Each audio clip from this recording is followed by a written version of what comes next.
غزوہ احد جہاں ہوا تھا یہ سارا وہ مقام ہے، اور یہ سامنے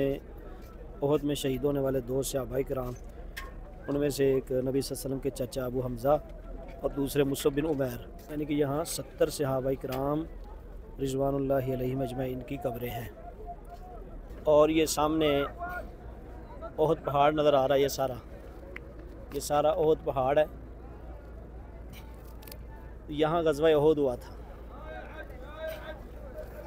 یہ احد پہاڑ ہے بالکل سارا۔ تو یہ جو سامنے جاری لگی ہوئی ہے، یہاں 70 صحابہ کرام رضوان اللہ علیہم اجمعین کی قبریں ہیں،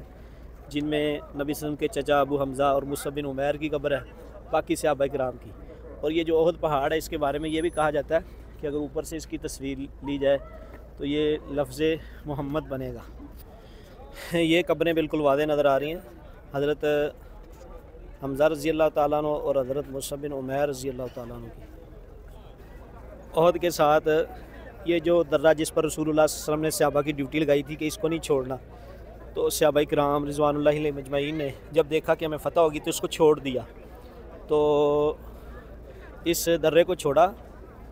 اور جب اس درے کو چھوڑا تو پیچھے سے خالد بن ولید رضی اللہ تعالیٰ عنہ ابھی مسلمان نہیں ہوئے تھے، انہوں نے حملہ کر دیا، تو 70 صحابہ کرام بھی شہید ہوئے۔ نبی صلی اللہ علیہ وسلم کے دانت مبارک بھی اسی پہاڑ میں ہی، یہاں ہی اسی مقام پہ ہی شہید ہوئے، اور صحابہ کرام کا کافی نقصان ہوا۔ تو یہ سارا جو ہے یہاں غزوہ احد ہوا تھا، یہ مقام لوگ زیارت کے لیے آئے ہیں۔